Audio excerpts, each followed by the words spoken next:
Olá, seja bem-vindo. Veja os destaques do portal da Assembleia de hoje. Entenda as mutações do novo coronavírus segundo especialistas. O mercado de celulares e a tecnologia 5G. Saiba o que isto significa para os usuários da internet. Você vai ver ainda, começa hoje a série de reportagens sobre o Exame Nacional do Ensino Médio, o Enem 2021.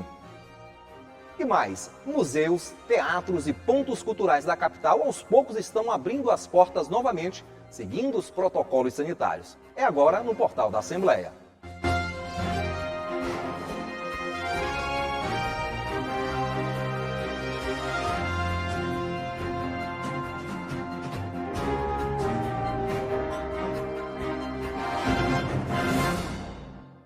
Boa tarde. Muito tem se falado sobre as mutações do novo coronavírus.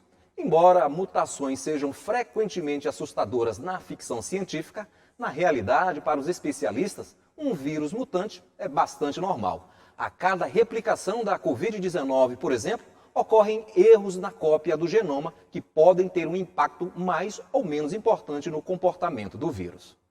200 mil pessoas é mais do que a população da cidade de São José de Ribamar, na região metropolitana de São Luís, que tem 179.028 habitantes, segundo o IBGE, e seria uma cidade fantasma caso todas as vítimas da Covid-19 fossem da cidade, que tem cerca de 30 mil moradores a menos que o total de vítimas da doença no Brasil.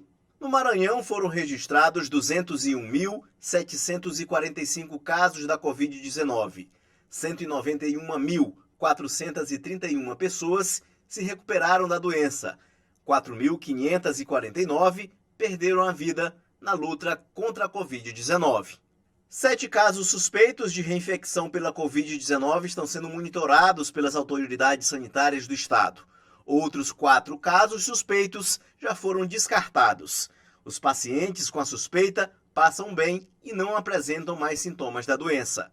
O médico infectologista Carlos Frias diz que o processo de mutação do vírus é normal. Esse processo de mutação do vírus, ele tem basicamente 2 determinantes.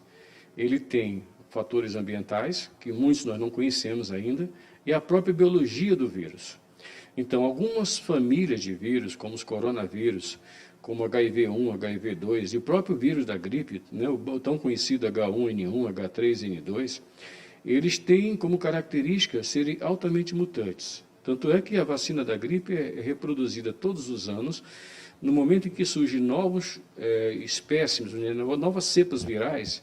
Então, o que acontece? É feito um pool de antígenos recolhido dessas cepas virais para preparar, elaborar uma nova vacina. Então, isso talvez aconteça também, venha acontecer com esse vírus, o coronavírus. Então, a propriedade de mutação depende basicamente desses 2 aspectos, fator ambiental e o fator biológico que é próprio do vírus. Não existe nada que a gente possa fazer, a não ser desenvolver vacinas o mais eficazes possíveis. Com a vacina já aprovada para imunizar a população, o governo do Maranhão aguarda agora a liberação das doses pelo Ministério da Saúde. A estratégia de vacinação está montada pelo estado. E mesmo com as notícias ruins sobre a doença em outros estados do país, o secretário de Saúde do Maranhão disse que o coronavírus está sob controle no estado. A doença do Maranhão ainda está sob controle, mas eu tenho dito, a gente não vive numa ilha, longe do Brasil. O cenário que a gente está vendo no Amazonas, ele pode se repetir aqui. Isso é fundamental a gente entender. O recrudescimento da doença, ela não se dá só no Amazonas, onde o número de mortes e o número de casos é até maior do que na primeira onda. Mas também se dá no Espírito Santo, no Mato Grosso do Sul, em Santa Catarina, no Rio Grande do Sul. Santa Catarina, há pouco tempo, estava tendo uma média de mais de 50 óbitos por dia. O Espírito Santo está batendo mais de 50 mortes por dia. Aqui a gente tem em torno de 5, 7, 8 mortes dia, só em razão da doença. A gente não pode considerar que isso é um número insignificante. É bem menor do que nos outros estados, mas ainda assim é algo preocupante. E logo mais às 3 da tarde, no auditório do Palácio dos Leões, aqui na capital, acontece uma coletiva de imprensa para a apresentação do plano de vacinação contra a Covid-19 no estado. Agora, mudando de assunto, a troca de dados e informações por meio de aparelho celular está sempre em busca de melhorias de velocidade e da alta definição. Com isso, o mercado de celulares já se prepara para receber a tecnologia 5G. Entenda o que isso significa para os usuários da internet. O que tanta gente quer com o celular? Se conectar, trocar dados, informações, mas para isso não pode faltar uma coisa: velocidade. Para ter acesso mais rápido, entendeu? Mandar foto, tudo, vídeo, tudo mais rápido, tudo é melhor. Ela faz parte do universo de usuários da rede de internet móvel que busca velocidade de conexão, transmitir e receber dados em segundos. A tecnologia 4G, tipo de conexão mais comum na atualidade, tornou isso possível. Mais velocidade, chamadas de vídeo sem interferência, reprodução de imagens sem interrupções e com alta definição, além do envio rápido de fotos, áudios e vídeos. Para entendermos o que nos espera no futuro, é preciso voltar ao passado. Lembram do sinal de telefonia analógico? A primeira geração, ou 1G, marcou o lançamento da telefonia móvel em todo o mundo. Mas nessa época só era possível fazer chamadas de voz. Veio então a segunda geração, ou 2G. Aí era possível, além de chamadas de voz, fazer também mensagens de texto, enviar SMS para qualquer pessoa que também tivesse um aparelho celular. A terceira geração, ou 3G, veio a evolução da banda larga. Pela primeira vez, pudemos acessar a internet pelo telefone. Foi quando se popularizou a telefonia móvel com internet em todo o planeta. E a quarta geração, aqui estamos, é possível compartilhar dados, velocidade bem mais rápida, internet acessível, compartilhar músicas, acessar vídeos, jogos online. E o que nos espera no futuro bem próximo? 5G ou quinta geração. Velocidade bem mais rápida que a quarta geração, conexão bem mais ampla e a novidade, a internet das coisas. Nossos aparelhos estarão conectados a eletrodomésticos, carros, sistemas de segurança, hospitais. Tudo ligado em uma única rede em que bilhões de dispositivos estarão conectados ao mesmo tempo. O 5G é a estrada. Então hoje eu não consigo conectar as coisas porque eu não tenho banda, não tenho estrada. Então o 5G vai ser a estrada. O que o 5G vai trazer com vocês? Vai trazer com ele a internet das coisas. Aí meu óculos vai estar na internet, teu relógio vai estar na internet, tua geladeira vai estar na internet, os carros vão estar conectados, né? A expectativa é que em 2025 teremos 1,4 bilhão de conexões via tecnologia 5G. A implantação do 5G deve gerar nos próximos anos cerca de 2,2 trilhões de dólares, o que equivale a 8,9 trilhões de reais na economia mundial. Aqui no Brasil, as operadoras de telefonia móvel começaram a anunciar a venda da próxima geração. Aparelhos com novidade, mas que ainda não trabalham 100% no modelo da nova tecnologia. É que no país, a Anatel e a Agência Brasileira de Desenvolvimento Industrial agora que assinaram um acordo para realizar os primeiros testes de uso do 5G. De acordo com este especialista em regulação da Anatel no Maranhão, o governo federal ainda vai realizar um leilão que deve tratar da exploração comercial da quinta geração. A expectativa é que isso aconteça ainda no primeiro semestre de 2021. Agora nós estamos no processo de fazer a minuta do edital. Então, a expectativa é que o edital saia no começo do próximo ano e possa já no final do ano, ou no 2022, já ter 5G no país. Por enquanto, os consumidores ainda estão satisfeitos com os resultados da quarta geração, mas o mercado de celulares já se prepara para receber aparelhos mais modernos. E ninguém quer ficar de fora da novidade, ainda mais quando o assunto é internet com alta velocidade. Nada mais de celular lento, busca velocidade. Para tudo, para net, para foto, para vídeo, tudo. Além da questão do armazenamento, que é uma coisa muito importante, o nosso cliente busca a velocidade de dados, no caso a tecnologia da internet. A gente tem aparelhos de tecnologia 4G, mas está chegando no mercado aí a tecnologia 5G. E veja no próximo bloco, TV Assembleia começa hoje série de reportagens sobre os desafios do Enem 2021. E veja muito mais ainda. Museus, teatros e casas de cultura da capital e aos poucos estão abrindo as portas segundo os protocolos sanitários. O portal volta já já.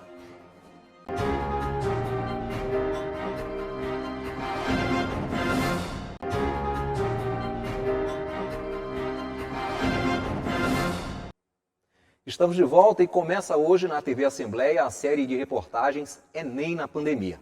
As provas do Exame Nacional do Ensino Médio acontecem nos dias 17 e 24 de janeiro. Só no Maranhão são mais de 230 mil candidatos inscritos. A reportagem é de Milena Dutra e Rubenilson Lima.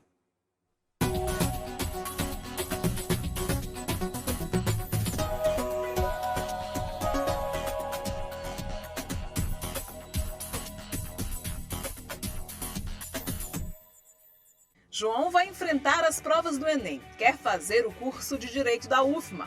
E para isso se prepara para as provas que acontecem nos dias 17 e 24 de janeiro. Estou com bastante otimismo sim, porque além da gente ter tido o prazo estendido, eu não parei de estudar. Então estou com todo o foco, tive determinação e estou aí para conseguir alcançar meu objetivo. Em todo o país, são mais de 5.700.000 inscritos no Exame Nacional do Ensino Médio, um aumento de 13,5% em relação a 2019.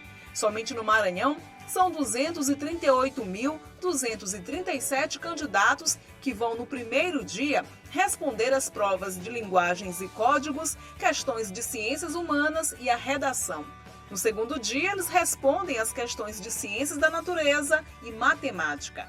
Daniele tem 18 anos e vai tentar pela segunda vez o Exame Nacional. E está no grupo da maioria, tanto pela faixa etária quanto pelo gênero. É que mais da metade dos participantes tem até 20 anos de idade e 60% das inscrições são de mulheres. De início eu estava bem motivada, né? Porque ainda não tinha iniciado esse período. E bem motivada. Depois veio a pandemia, né? E eu fiquei assim um pouco apreensiva porque eu nunca tinha lidado com essa situação, é a primeira vez. Porém, dedicou de mim muita disciplina, força de vontade. João e Daniele vão fazer as provas de forma presencial, mas esta edição tem uma novidade, o Enem Digital, que acontece no dia 31 de janeiro e em 7 de fevereiro. 96.086 candidatos no país optaram por responder as questões pelo computador. No Maranhão, 1.440 pessoas deram preferência às provas nesta modalidade. Nesta edição, os candidatos têm um desafio a mais: driblar o medo, incertezas e a ansiedade provocados pela pandemia do novo coronavírus, que obrigou os estudantes a enfrentarem um ano de estudos atípico, com aulas presenciais suspensas e mudanças na data das provas. A expectativa, né, a força de vontade em relação em saber que no final de tudo isso a gente vai ter quem estudou realmente, né, quem se preparou, quem teve possibilidade de fazer isso, no final encontrar seu nome no aprovado. Eu acho que é bem, sim, uma alegria maravilhosa. O cursinho deu todo o subsídio para que a gente continuasse estudando, mas fora isso eu tive que reorganizar todo o meu planejamento de estudo. Então pela tarde assistia às aulas online, de manhã assistia outras aulas e pela noite só fazia as questões.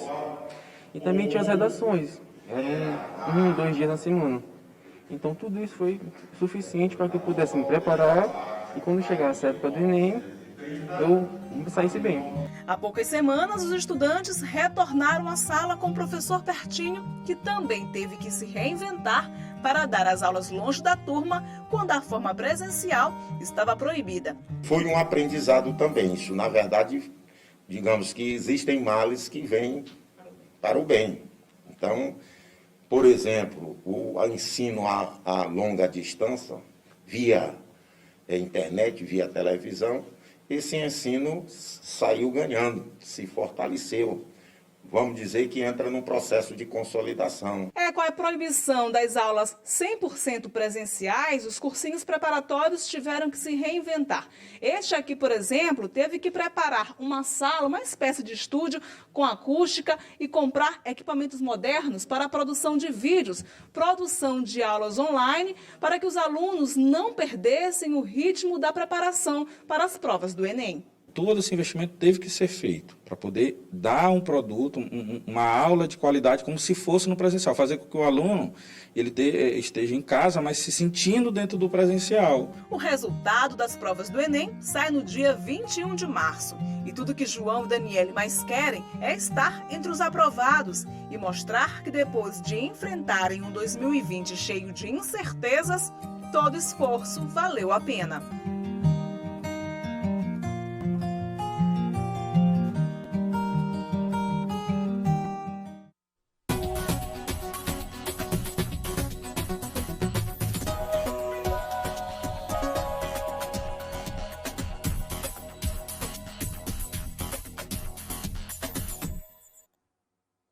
E no episódio de amanhã vamos ver os cuidados com a higiene e os protocolos sanitários para garantir a segurança dos candidatos durante as provas do Enem em meio à pandemia. E após um período de portas fechadas ou funcionando por agendamento muito remotamente, os museus e teatros e casas de cultura da capital aos poucos estão recebendo visitantes e turistas, mas seguindo os protocolos sanitários. Museus, teatros e pontos culturais da capital maranhense estão aos poucos permitindo a visitação espontânea do público. A flexibilização ocorre depois de ficarem por vários meses fechados por conta da pandemia e também após um pequeno período em que só era possível visitá-los por meio de agendamento. Espaços revitalizados, como o Teatro Arthur Azevedo, Teatro João do Vale e Museu Ferroviário na Avenida Beira-Mar, trazem no acervo histórias da cidade e do povo da capital maranhense. Apesar da flexibilização, o público precisa seguir as regras e continuar cumprindo os protocolos sanitários de saúde. Respeitar os protocolos que são básicos, a utilização de máscara, ter sempre um álcool em gel ali por perto, respeitar também o distanciamento, e os grupos eles serão de até 5 pessoas por vez para visitar os locais, justamente para que não haja aglomeração dentro desses espaços.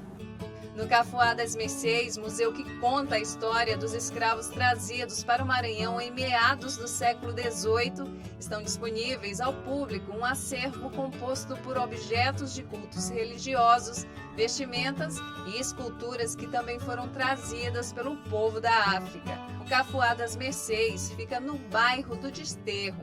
Já o Museu de Artes Visuais fica localizado na Rua Portugal, no Centro Histórico de São Luís. O espaço conta com uma coleção de obras de artistas locais, nacionais e internacionais, esculturas, fotografias e pinturas que representam diversos períodos e temas. Durante a flexibilização, o Museu de Artes Visuais abre de terça a sexta-feira, das 2 às 6 da tarde, e nos sábados e domingos, entre 9 da manhã e 1 da tarde. A Casa do Tambor de Crioula é outra opção para quem está ou pretende passear pela capital maranhense. Aqui os visitantes têm a oportunidade de conhecer mais sobre essa importante manifestação popular, cultural e religiosa do estado. O tambor de crioula, inclusive, é considerado patrimônio cultural e imaterial da cultura brasileira. No Maranhão, a dança originária das religiões de matrizes africanas ganhou destaque pela influência na cultura local,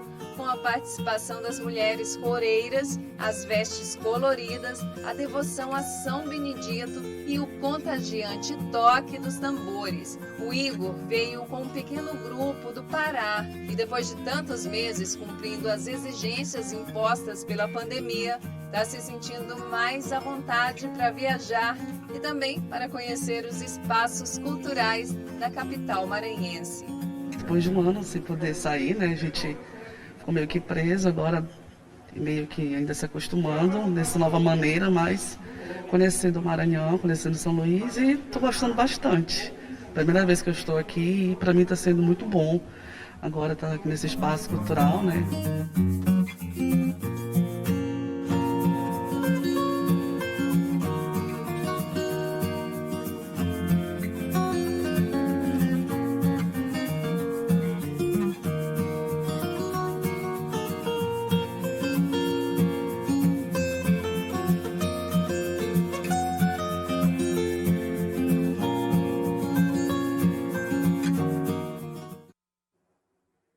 Muito muito legal que esses espaços de culturas estejam reabrindo ao público, né? E o portal da Assembleia fica por aqui. Para rever as reportagens de hoje, acesse o site al.ma.leg.br/tv. Uma boa tarde para todos nós.